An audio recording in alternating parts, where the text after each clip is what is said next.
La Matrice 4. Vous avez un tagline au début, mais là, j'ai rien trouvé.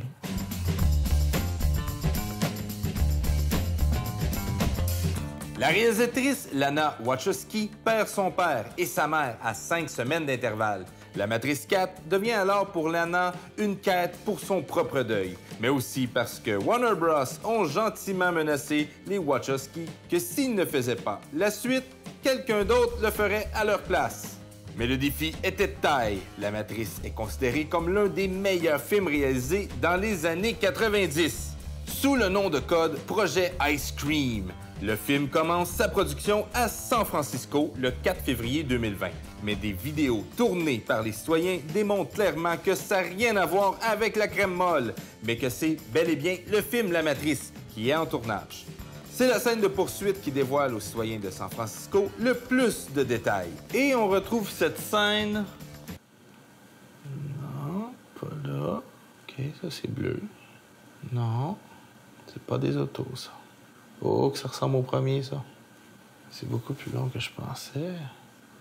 Bon, il a de l'avoir mal, lui. Ah. Et voilà. Ça, c'est la scène. Bon.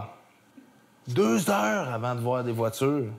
Et on retrouve cette scène à la fin seulement.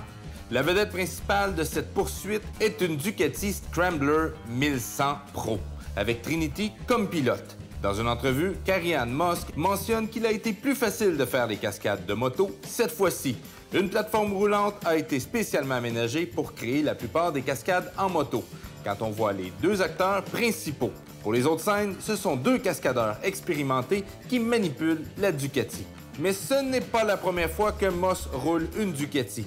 Dans Matrix Reloaded, elle était au guidon d'une 996. Mais à cette époque, c'était la première fois qu'elle pilotait une moto. Et comme l'a mentionné Reeve dans une entrevue, « Good job, Moss !» La marque italienne a fabriqué une édition limitée de la moto en 2004, la 998 Matrix Reloaded Edition, que Keanu Reeves dit toujours posséder. On a même une photo de ça. C'est cœur, hein? Dans le 4e volet, Tiffany construit des motos avec son mari. Ironique quand on sait que Keanu Reeves est un grand amateur de motos. Il a même cofondé sa propre marque de moto en 2011, sous le nom de Arc Motorcycle. Des motos custom qui sont littéralement des œuvres sur 4 roues. Mais sortez le chéquier. Gratte tes scènes noires. Coupe-toi un bras. Vends ton rein. Sors tes REER. Mange du Kraft Dinner le reste de ta vie. Va faire le trottoir. Je pense que c'est bon, là, on a compris. Ouais.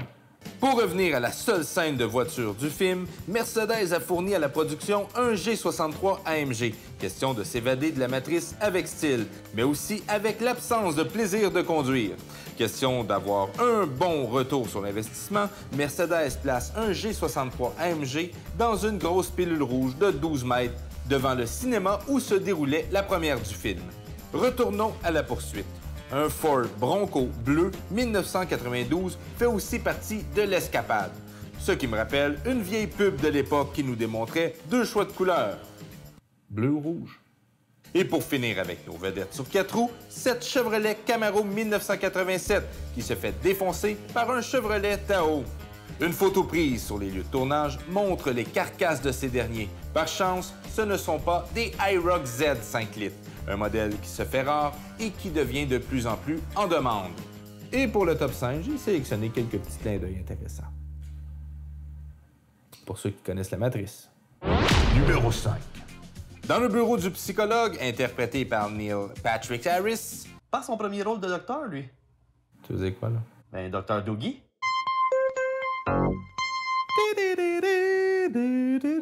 Le chat de celui-ci, nommé Déjà Vu, est un clin d'œil évident à la scène du premier film où Neo voit un chat répéter ses mouvements dans un couloir. Après avoir été témoin de l'événement, Neo s'exclame « Déjà vu ». Déjà vu. Numéro 4. Dans la matrice, les personnes ont une image d'eux-mêmes qui ne sont pas nécessairement l'apparence que les autres ont d'eux. J'ai pas réussi à trouver une meilleure phrase pour expliquer que si toi tu me vois, ben moi je me vois pas comme toi tu me vois. Ouais. C'était-tu clair? Ouais. T'es sûr? Ouais. Parce que là, les codes d'écoute baissent, là. Quelques plans de coupe ont été judicieusement placés pour démontrer cet effet. C'est avec la réflexion dans certains objets qu'on établit cette théorie. Comme dans le café quand Trinity et Neo prennent un café ensemble, ou bien quand Neo se voit dans le miroir avant d'arriver dans le vrai monde. Eh bien, cette réflexion est Stephen Roy, le mari de Carrie-Anne Moss et le père de leurs 3 enfants. Numéro 3. Les affiches nous en disent long. Dans la première partie du film, Bugs tombe du haut d'un édifice sur une affiche qui est inscrit Anderson. Et plus bas, il est inscrit « Pour ceux qui aiment manger de la merde ». Il y a une grande enseigne ronde au néon rouge qui n'est jamais vue dans son intégralité et qui est indiquée en espagnol « Sabor a mierda ». Saveur de merde. Sabor a mierda. Mais mon espagnol est rouillé, là. Numéro 2. Dans le bureau de Neo, on retrouve des figurines de certains personnages de la trilogie, dont Morpheus, Trinity et la pieuvre Sentinelle. Il y a aussi une main qui fait un doigt d'honneur, un clin d'œil à la scène d'interrogation du premier film, où Neo fait le même geste à l'agent Smith. Neo étant un grand programmeur de jeux vidéo. Et il possède un trophée des Game Awards, daté de 1999. Bien sûr, les Game Awards n'existaient pas en 1999. C'est plutôt une référence au succès du premier film Matrice, sorti en 1999. Tu le savais pas, ça, hein? Non. Numéro 1! Le personnage de Jessica Henwick, Bugs, porte le nom de Bugs Bunny, un clin d'œil à un autre personnage populaire de Warner Bros., la compagnie de production. Il est aussi une référence au lapin blanc que Neo a dû suivre dans le premier film Matrix.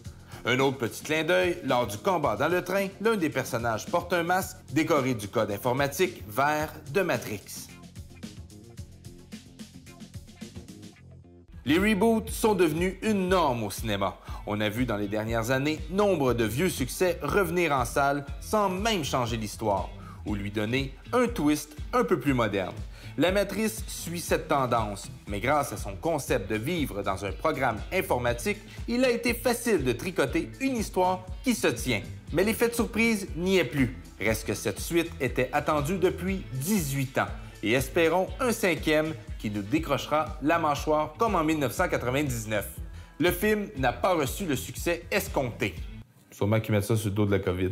Le plus dispendieux de la trilogie avec ses 190 millions de dollars et des recettes timides pour les premiers mois de projection. Mais t'avais pas dit dans ton autre cinépark que... Matrice 4 sera un succès commercial. C'est-tu clair, ça? Oui, mais il y avait la COVID. Il y a eu moins de monde, il y avait la COVID. Je sais, tu peux pas... C'est normal, là. Les critiques n'ont pas été douces à l'endroit de Résurrection et le film n'est pas à la hauteur du premier, malgré des effets visuels de meilleure qualité. La fin ouverte laisse présager une suite, mais ceci n'est pas dans les plans pour l'instant.